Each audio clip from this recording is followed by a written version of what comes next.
Živijo, rada bi vam povedala eno informacijo. Zadnjič je prišla mama s svojo hčerko, ki je 13 let stara, sta prišle, v bistvu je pripeljala hčerko na depilacijo pazduh. Eno vprašanje mi je dala, ali je to kontraindikacija glede bezgavk, naš način depilacije. Mi seveda delamo s tekočimi voski, to je za občutljive dele. Seveda ni, to nima nič, to je dejansko bolje, kakor da bi pa njena hčerka depilirala pazduhe, v bistvu odstranjevala dlačice z britvico.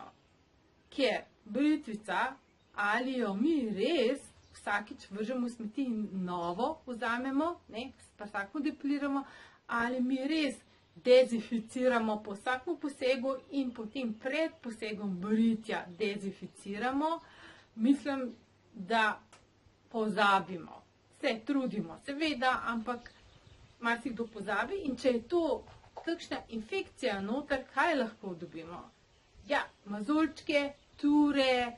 To je najhujša oblika, da dobiš tur pod pazduho in potem moraš na infekcijsko kliniko ali polikliniko, ki ti morajo rezati, pa to je hudo. Mislim, pri depilaciji tega ni. Pridite v salon, profesionalne kozmetičarke, seveda smo vse profesionalne, vse smo zato v šolo hodile, da vemo, kako ravnati na tak način, da je vse v redu, ker voski so sterilni, postopek seveda se vse razkuži in na koncu tudi kremica z regeneracijo po posegu, ki tudi ima noter za učinkovine za dezinfekcijo. Tako da varno bolje v salon prideti, kakor pa sama nekaj delati.